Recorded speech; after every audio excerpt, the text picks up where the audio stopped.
Buenas tardes, profesora. Soy el estudiante Diego Serrano de la carrera de estudios en filosofía. Eh, este video perteneciente a la materia de desarrollo social contemporáneo va a contemplar los hitos o hechos históricos del desarrollo del capitalismo y de cómo estos hitos, estos ejes fundamentales, implicaron lo que sería la configuración del nuevo sistema, que obviamente en el siglo XXI está en su fase neoliberal, o sea, un capitalismo puro en todo el sentido de la palabra. Pero bueno, empezamos a trasladarnos al siglo XVI, específicamente a 1533, durante la era de los descubrimientos. Españoles y portugueses exploraron las nuevas tierras del actual continente americano, precisamente América del Sur, como ustedes ven en este mapa, y pues tuvieron su posterior enfrentamiento. Como ustedes ven en este libro de historia, acá está el Imperio Portugués, su desarrollo, su sistema socioeconómico, político y demás desarrollos, y en la que se enfrentaron contra entonces la potencia del Imperio Español, sus dominaciones, su sistema socioeconómico y político, y en los territorios que dominó. Este enfrentamiento llegó a su fin por medio del llamado Tratado de Tordesillas, que se realizó entre estas dos naciones en 1533 para poder vivir todo este continente y explotar sus riquezas.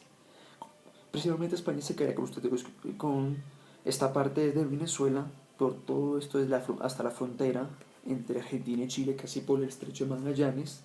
Todo esto lo dominó España. Y esta franja lo dominaría el Imperio Portugués, lo que sea actualmente el territorio de Brasil, o cierta parte oriental de Brasil. Entonces, este hecho implica principalmente la dominación, la periferización y la dominación de la metrópolis, de las dos metrópolis, en este caso España y Portugal, con respecto a las periferias, que son pues el sur de América. Y obviamente se crearían sistemas raciales en donde se dividirían a la población por clases pues raciales y sociales, o sea, denigrando a unas como los grupos indígenas y afrodescendientes, denigrando sus tradiciones y cultura, y incluso algunos pues de estos nativos incluso y colonos, precisamente españoles y portugueses, tomaron esas costumbres de allá y las trajeron a nuestro continente. Entonces estas costumbres pues son una forma de dominación, digamos así, hacia la población, principalmente indígena y afrodescendiente.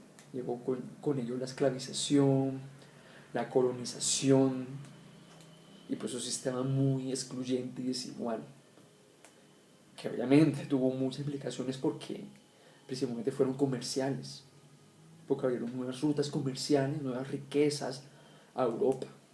Y ahí sería como decirlo así, el inicio de la primera fase del capitalismo. El segundo es ya el siglo XIX, o sea, nos vamos en pleno siglo XIX y otra vez tiene como eje principal nuestro continente americano. Si ustedes ven en este libro, esto es desarrollo de la independencia, el proceso de independencia de nuestro continente, principalmente cargado por los generales San Martín y Bolívar. Pero ¿qué es lo que pasa? Igualmente se mantiene esa mentalidad colonial, se mantienen esas formas de explotación y de exclusión a la sociedad, y principalmente esto fue aprovechado por las clases políticas tradicionales, de hecho. Y esa mentalidad, por decirlo así, occidentalizado, perdón por la mala pronunciación, occidentalizado, estas clases políticas lo que buscaron fue que todo esto fuera igual que Europa. Todo el continente fuera igual que Europa, el sistema económico igual que Europa, el sistema penal político igual que Europa. Y esto pues tiene muchas implicaciones porque lo que querían era ya el progreso, porque esos continentes eran atrasados, por decirlo así, entre comillas, a pesar de tener muchas otras riquezas que fueron explotadas, mal explotadas durante la época de la colonia. O sea, todavía nuestro continente está ahí como eje principal en el desarrollo del capitalismo. pues por el hecho de tener esa mentalidad occidental, perdón. Entonces pues denigran otros grupos y pues otras formas de desarrollo. Y con ello nos asaltamos al siglo XX, específicamente a la Primera Guerra Mundial, donde se configuraron los imperios y en donde pues fue trágica. En ese sentido, enfrentamiento entre todos los imperios. Principalmente nos enfocamos en 1919, que fue el Tratado de Versalles, en donde se reafirmó más la dominación colonial de ciertos países, ciertos imperios, a pesar de que algunos se disolvieron, sobre otros países. Por ejemplo, el ejemplo más claro sería lo que sucedió en lo que sería entonces el Imperio Otomano. Esos territorios fueron tomados posteriormente por Francia, Inglaterra, Gran Bretaña. Y pues la Sociedad de Naciones realizó el artículo 22, que creó un sistema de mandatos, donde pues tenía que durar cierto periodo y donde se tendría que durar ese territorio hasta que progresaba por sí mismo, aunque no se llegó a cumplir, sino hasta cuando sucedieron los procesos de descolonización en Asia y África entre los años 50, 60 y 70 del siglo XX, del siglo pasado. O sea, absolutamente todo el sistema sigue igual. Pero el capitalismo sigue desarrollando esa fase de dominación, de querer dominar en los mercados, de querer subordinar otra forma de desarrollo y pues hacer esa brecha entre norte y sur, o entre occidente o los países desarrollados y los países subdesarrollados. Entonces, nos vamos a la Guerra Fría, que sería el último de los sucesos del desarrollo del capitalismo, donde sucede el enfrentamiento entre dos potencias, Estados Unidos y la Unión Soviética. Obviamente, en 1989, con la caída del muro de Berlín, el comunismo obviamente cae y la Unión Soviética se defiende incluso al sistema capitalista, y como tal el capitalismo gana, triunfa. Y esto es lo que hoy está predominando como en su fase neoliberal, o sea, su fase más extrema, donde está la privatización de todo lo que toca el sistema, donde está el incentivo privado, cero intervención del Estado, y que llegue el incentivo privado de las empresas privadas, porque con ello se llega al progreso, entre comillas, porque todavía sigue la brecha entre los desarrollados y subdesarrollados, aunque esos términos pues no serían bien aplicados actualmente, porque también hay otras formas de desarrollo y esas toca respetar, otra forma de desarrollo económico y político.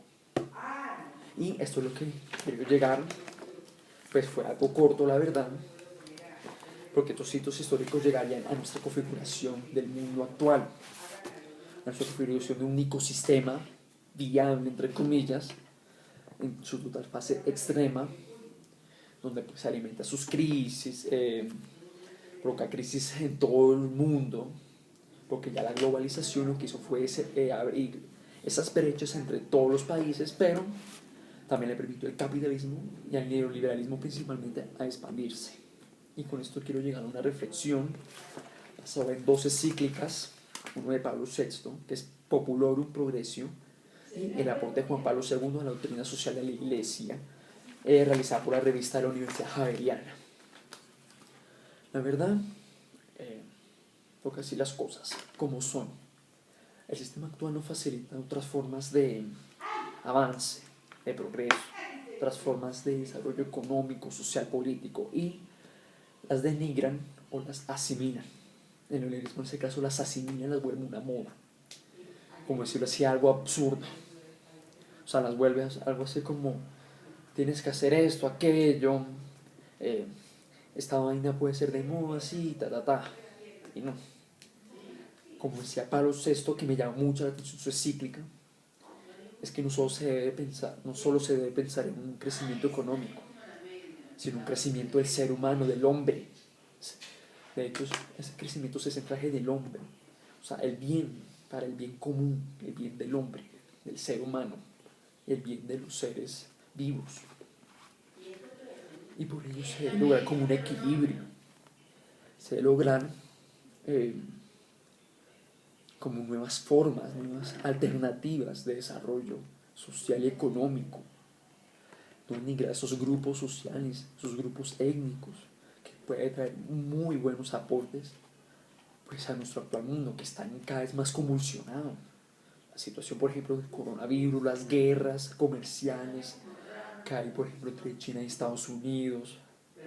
Eh, Eso ha hecho que nuestro mundo actual está muy inestable. Pues la verdad sería más o menos mi reflexión, que al igual que Pablo VI y Juan Pablo II, o sea, los aportes de la doctrina de la Iglesia Católica, se debe pensar en el bien del hombre, el bien común.